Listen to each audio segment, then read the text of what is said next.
সুপ্রিয় শিক্ষার্থী, আমি সর্দার আব্দুর রৌফ, কেডিআরকে মাধ্যমিক বিদ্যালয়, কোটাকোল, লোহাগড়া, নড়াই।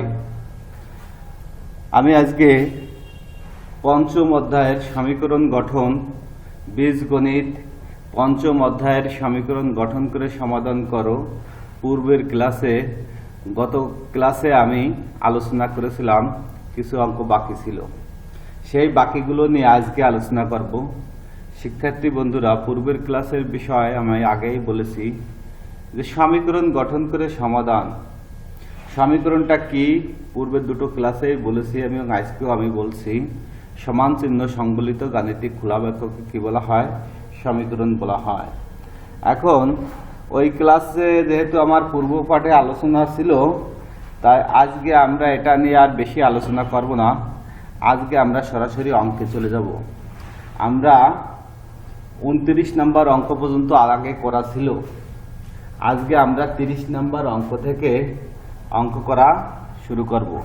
শিক্ষার্থী বন্ধুরা, তোমরা তোমাদের বইয়ে পেজ নাম্বার 105 তোমরা 30 নম্বর অঙ্কটা খেয়াল করো এবং পড়ো, মনোযোগ সহকারে পড়ো। এবং আমি আগে পড়ি, আগে তোমরা আমার সঙ্গে কিছু বুঝে নাও। একটি কলমের দাম যত টাকা তা থেকে 2 টাকা কম হলে দাম হতো 10 টাকা। কলমটির দাম কত? তাহলে বলছে যে একটি কলমের দাম যত টাকা তার থেকে যদি 2 টাকা কম হতো তাহলে কলমটির দাম হতো 10 টাকা। কলমটির দাম কত বলছে? তাহলে যা যাবে সেই জিনিসটাকে আমরা ধরে নিই। মনে করি কলমটির দাম x টাকা। মনে করি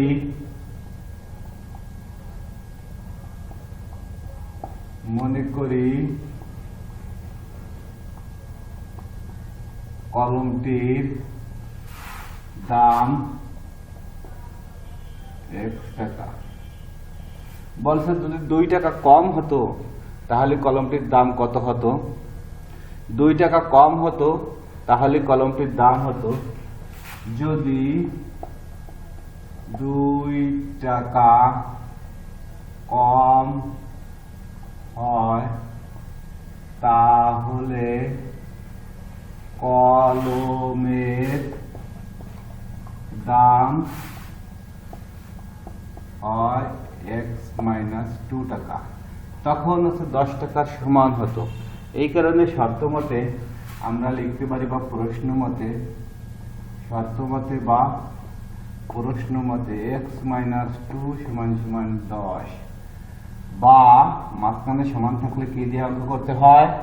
বা দিয়ে অঙ্ক করতে হয়।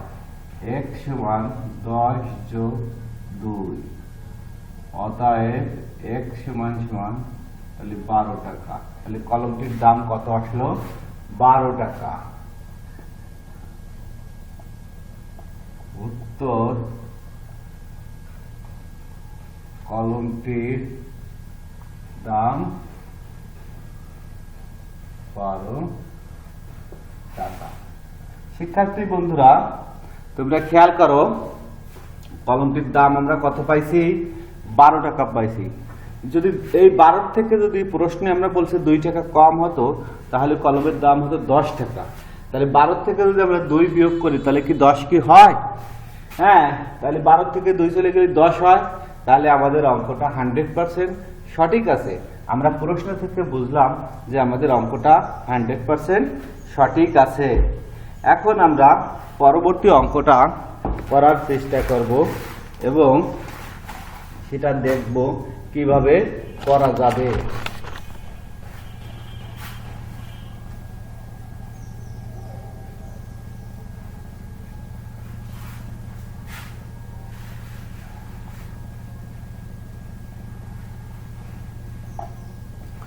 একত্রিশ নম্বর অঙ্কটা আমরা একটু দেখি শিক্ষার্থীরা, সেটা আমরা কিভাবে করতে পারি। বলছে কণিকার কাছে যতগুলো চকলেট আছে তার 4 গুণ চকলেট আছে মনিকার কাছে।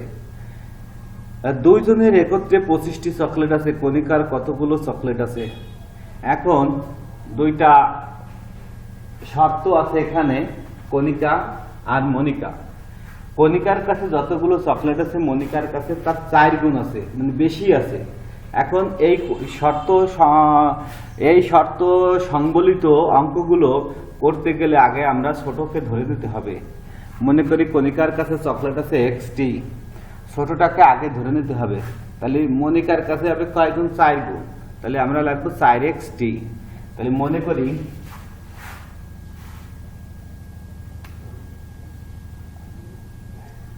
যে কম তাকে আমরা ধরে নেব।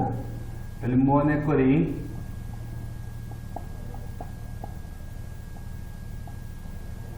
কণিকার কাছে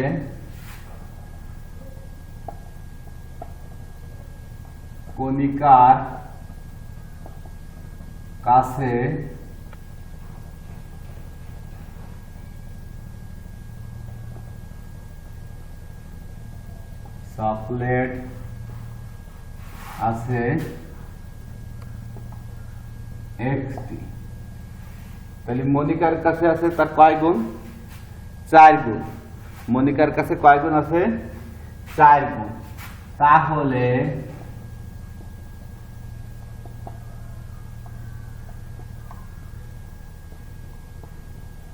মনিকার কাছে চকলেট আছে 4xt। 4 গুণ বলছে না?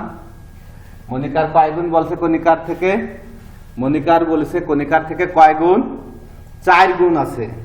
তাহলে সেক্ষেত্রে আবার দুইজনের একত্রে কয়টি আছে? দুইজনের একত্রে আছে গেন 25টি। দুইজনের একত্রে মানে কি? যোগ। একত্রে মানে কি? যোগ। তাহলে আমরা শর্ত মতে বা প্রশ্ন মতে যেটাই বলি না কেন সেটাই লিখে নিতে পারি। তাহলে কণিকার কত? x। তাহলে দুইজনের সমষ্টি করে নেব। x যোগ 4x সমান কত? দুইজনের একত্রে ছিল কয়টি? 25টি। তাহলে 5x সমান 25। বা এখানে x এর সাথে 5 আছে, গুণ আকারে আছে। কি আকারে আছে? গুণ আকারে আছে। যখন গুণ থাকে তখন যদি সমান চিহ্নের ডান পাশে যায় তখন সেটা কি হয়ে যাবে? ভাগ হয়ে যাবে। তাহলে এই 5 এই পাশে আসলে কি হয়ে যাবে? ভাগ হয়ে যাবে। 5 5 25। তাহলে x কার আছে? x কাকে ধরেছিলাম? কণিকাকে ধরেছিলাম। তাহলে কণিকার কয়টি চকলেট আছে? কণিকার চকলেট আছে কয়টি? 5টি। তাহলে মনিকার বলছে 4 গুণ। তাহলে 5 এর সাথে 4 গুণ করলে কত হয়? 20 হয়। 20 হয়। তাহলে 20 আর এই 5 25। তাহলে অঙ্কটা আমাদের 100% সঠিক আছে। কণিকার কতগুলো চকলেট আছে? উত্তর, কণিকার চকলেট আছে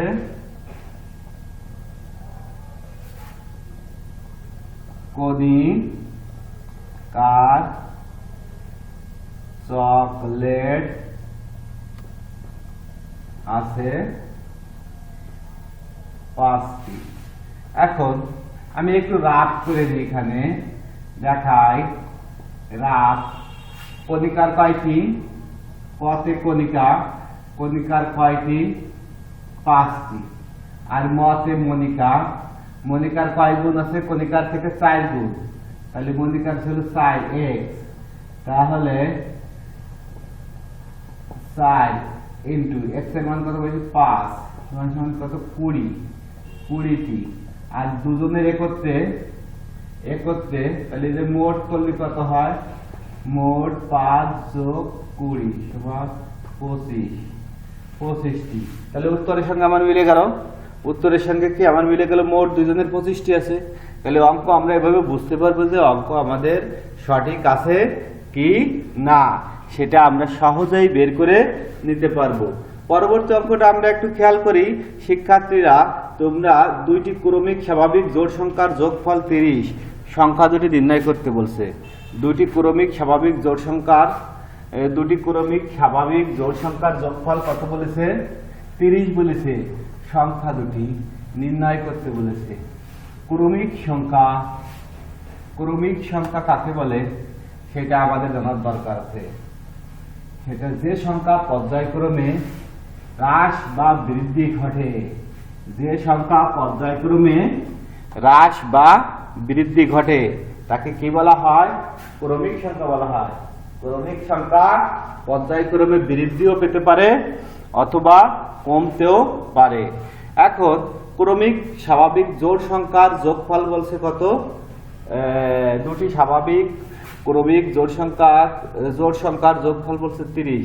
মনে করি প্রথম সংখ্যা x, দ্বিতীয় সংখ্যা y। মনে করি প্রথম সংখ্যা x আর দ্বিতীয় সংখ্যা জোড় সংখ্যা বলেছে বলে x প্লাস 2, x প্লাস কি 2। এখন এই দুটোর একত্রে যোগফল কত বলছে? 30। শর্ত মতে x যোগ x প্লাস 2 সমান সমান কত? 30। তাহলে বা 2x প্লাস 2 সমান সমান কত? 30। বা 2x সমান 30 প্লাসের 2 ডান পাশে গেলে কি হয়ে যায়? মাইনাস হয়ে যায়। আর আমি আগের ক্লাসে বলছি মাঝখানে সমান থাকলে বাদ দিয়ে অঙ্ক করব আমরা। তাহলে 2x সমান 28 বা x সমান 28/2 গুণিতটা ডান পাশে গেলে ভাগ হয়ে যায়। 14 দুগুণে 28, অতএব x সমান সমান কত? 14। তাহলে প্রথম সংখ্যা কত? প্রথম সংখ্যা আমরা x ধরেছিলাম, প্রথম সংখ্যা x সমান 14। দ্বিতীয় সংখ্যা কত ধরেছিলাম? x প্লাস 2, x এর মান পাইছি 14 প্লাস 2 সমান সমান 16। এখন আমরা খেয়াল করি দুইজনের একত্রে দুটো সংখ্যা জোড় সংখ্যা একত্রে ছিল 30। তাহলে প্রথম সংখ্যা পাইছি 14, পরের সংখ্যা পাইছি 16, 0 30। তাহলে দুটোর সাথে মিলে গেছে। এই দুটোর সাথে কি মিলছে? প্রথম সংখ্যা 14, দ্বিতীয় সংখ্যা 16, 14 আর 16 যোগ করলে কত হলো? 30 হলো। তাহলে অঙ্কটা আমাদের 100% ভাবে মিলে গেল। এভাবে আমরা অঙ্ক মিললো কি মিললো না সেটা আমরা প্রশ্নের সাথে বুঝে সেটাকে আমরা বের করে নিতে পারি। শিক্ষার্থীরা, তোমরা দেখো এই অঙ্কের মধ্যে কোথাও তোমাদের কোনো বুঝতে অসুবিধা আছে কিনা।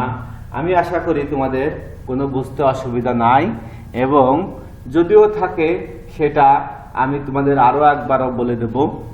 বলছে দুটি ক্রমিক স্বাভাবিক জোড় সংখ্যার যোগফল। তাহলে মনে করি প্রথম সংখ্যা x, জোড় সংখ্যা বলেছে, দ্বিতীয় সংখ্যা কত? x plus 2।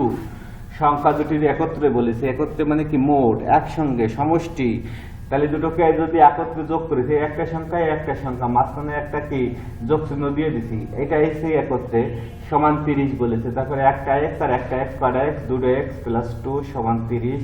বা দিয়ে দিতে হবে, সমান চিহ্ন আছে বলে 2x সমান প্লাসের 2 ডান পাশে গেলে কি হয়ে গেছে?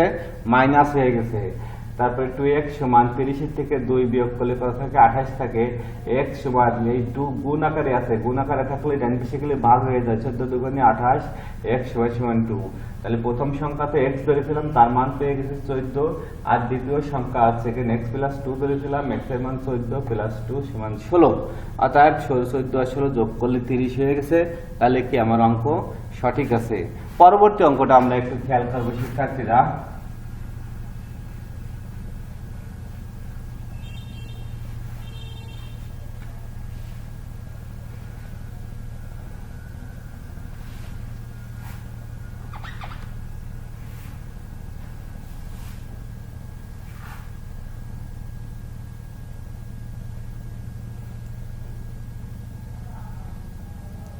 আগেরটাই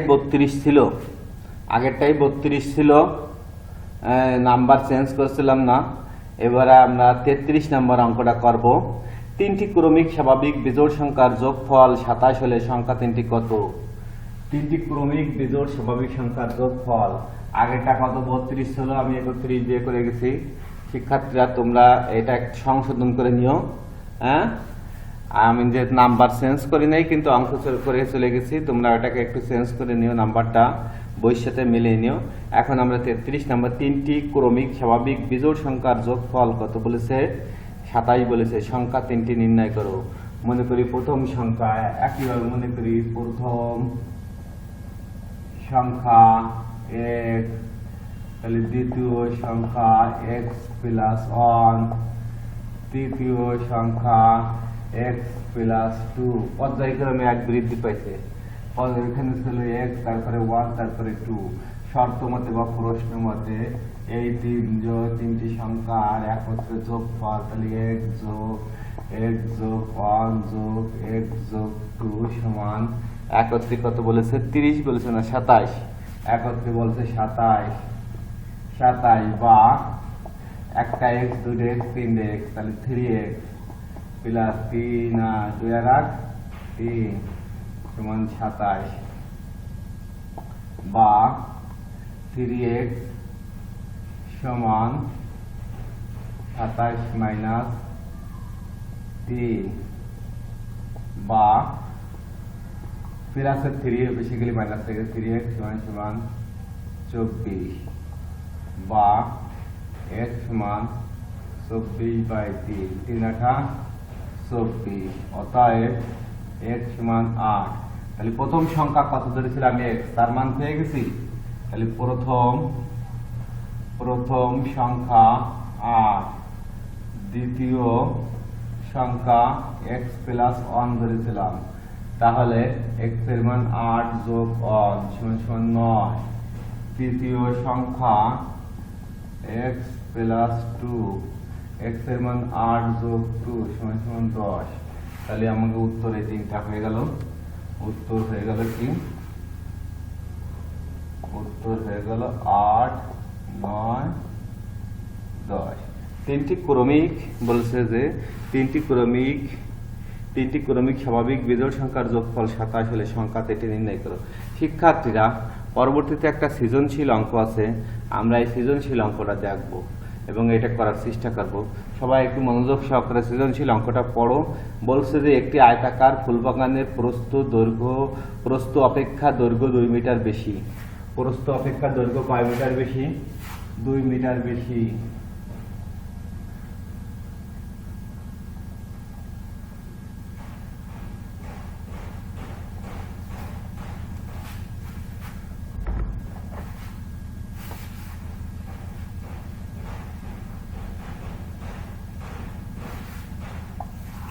চৌত্রিশ নম্বরের সৃজনশীল অঙ্কটা শিক্ষার্থীরা তোমরা একটা দেখো, খেয়াল করো। আয়তাকার, আয়ত কাকে বলে আমাদের একটু বলে নিতে হবে, তাহলে ভালো হয়। যে চতুর্ভুজের বিপরীত বাহুগুলো পরস্পর সমান ও সমান্তরাল এবং প্রত্যেক কোণ সমকোণ, তাকে আয়ত বলা হয়। আয়তকে যদি ধাক্কা দিই, দেখুন এক কোণা ধরে ধাক্কা দিই, তাহলে হয়ে যায় সামান্তরিক। এগুলো যখন জ্যামিতি ক্লাসে আসবে তখন আমি সেই বিষয় নিয়ে সম্পূর্ণভাবে আলোচনা করব। এখন যদি জ্যামিতি ক্লাস না, অঙ্কের ক্লাস, বীজগণিতের ক্লাস, আমি বীজগণিতের বিষয় নিয়ে আলোচনা করছি। একটি আয়তাকার ফুলবাগানের প্রস্থ অপেক্ষা দৈর্ঘ্য 2 মিটার বেশি। তাই শর্ত বলছে বাগানটির প্রস্থ ক নম্বরে বলেছে বাগানটির প্রস্থ x মিটার হলে পরিসীমা x এর মাধ্যমে প্রকাশ করো।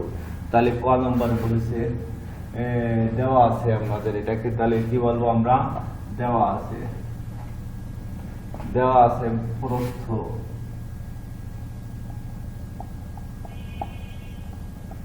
দেওয়া আছে বাগানের প্রস্থ x মিটার, তাহলে বাগানের দৈর্ঘ্য কয় মিটার বেশি বলেছে? 2 মিটার বেশি, মানে যোগ, বেশি মানে কি? যোগ 2 মিটার। এখন একে বলেছে পরিসীমা x এর মাধ্যমে বের করতে বলেছে। আমরা জানি পরিসীমা সমান পরিসীমার সূত্র আছে। পরিসীমার কি আছে? সূত্র আছে। আমরা জানি পরিসীমা 2 ইন্টু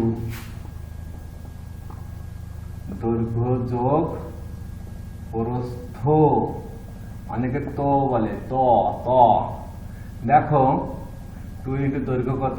x প্লাস 2, প্রস্থ কত বলেছে? x সমান 2 ইন্টু 2x প্লাস 2, এখানে 2 তো আছে, এখানে আর একটা 2 কমন যায়, 2 কমন গেলে কি থাকে? x প্লাস 1, তাহলে 4 ইন্টু x প্লাস 1। এটাই পরিসীমা। এটাই কি? পরিসীমা। ক নম্বর অঙ্ক আমাদের হয়ে গেল। এটাই কি হয়ে গেল আমাদের? ক নম্বর অঙ্ক হয়ে গেল, পরিসীমা হয়ে গেল। খ থেকে বলেছে পরিসীমা 36 মিটার হলে প্রস্থ কত? খ নম্বর বলেছে। আমরা তাহলে এখন খ নম্বর অঙ্ক করতে পারি। খ খ নম্বর অঙ্ক আমরা কিভাবে করব সেটা একটু খেয়াল রাখি। বলছে পরিসীমা আমরা ক হতে পেয়েছি, ক হতে কি পেয়েছি, ক হতে পরিসীমা, পরিসীমা কি পেলাম 4 × x + 1 আর শর্ত মতে তাহলে কি হবে, শর্ত মতে 4 × x + 1 সমান 36। খতে আমাদের পরিসীমা কত দেওয়া আছে, পরিসীমা দেওয়া আছে 36 মিটার। তাহলে বা x + 1 36/4 4 নং 36 বা x + 1 সমান 4 নং 36, তাহলে 4 নং 36 না, তাহলে 9 বা x সমান 9 - 1 অতএব x সমান কত 8। তাহলে চাইছে কত, খতে পরিসীমা না প্রস্থ চাইছে, প্রস্থ কত, তাহলে প্রস্থ 8 মিটার। প্রস্থ কয় মিটার, খতে কি বলেছে প্রস্থ কয় মিটার বলেছে, তাহলে প্রস্থ 8 মিটার। শিক্ষার্থীরা প্রস্থ কয় মিটার বলেছে, 8 মিটার বলেছে। এখন গ নম্বর বলেছে বাগানটি পরিষ্কার করতে মোট 320 টাকা খরচ হলে এর প্রতি বর্গ মিটার পরিষ্কার করতে কত খরচ হবে। প্রতি বর্গ মিটার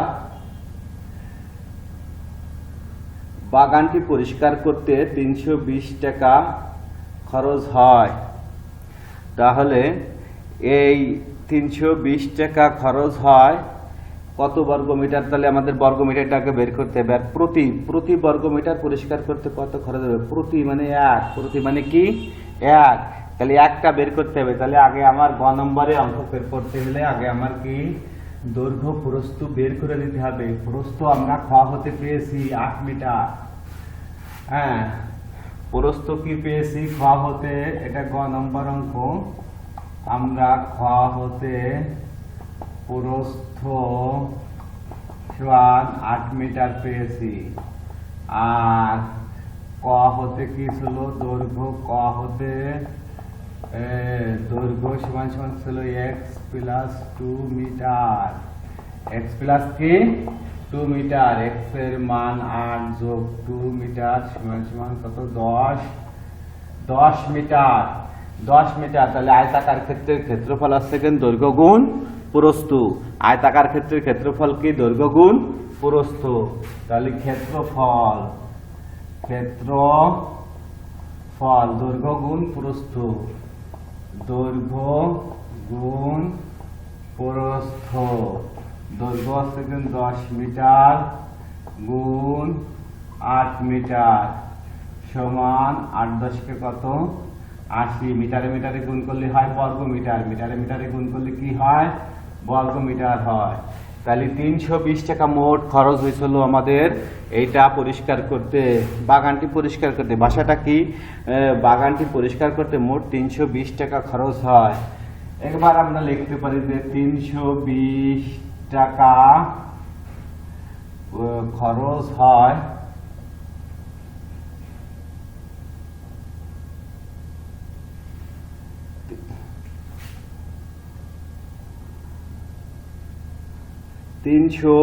বাগানটি পরিষ্কার করতে মোট 320 টাকা খরচ হয়। তাহলে প্রতি বর্গ মিটার পরিষ্কার করতে কত খরচ হবে, তাহলে এখানে একটু মোট আছে কেন 80 বর্গ মিটার পরিষ্কার করতে খরচ হয় 80 বর্গ মিটার পরিষ্কার করতে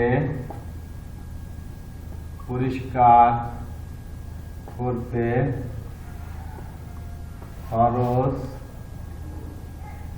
হয় 320 টাকা। অতএব প্রতি মানে কি 1, প্রতি মানে কি 1 বর্গ মিটার পরিষ্কার করতে খরচ হয় 320 ভাগ 80। এই জন্য 4 32 তাহলে 60 টাকা, এটাই আনসার। তাহলে আমাদের সৃজনশীল অঙ্কটাও হয়ে গেল। শিক্ষার্থীরা এখন যেহেতু আমাদের সৃজনশীল আরো একটা অঙ্ক বাকি আছে, আমি আশা করছি যে ওই অঙ্কটা তোমাদের সামনের ক্লাসে দেখাবো এবং আরও নতুন নতুন সৃজনশীল অঙ্ক আমি নিজে তৈরি করে সেই অঙ্কগুলো তোমাদেরকে দেখাবো এবং বাড়ির কাজ দেব। শিক্ষার্থীরা, তোমরা একটা বিষয় এখনই জানো বা অবগত আছো, বিশ্বে মহামারী করোনা ভাইরাসের ভয়াল ধাবা চলছে।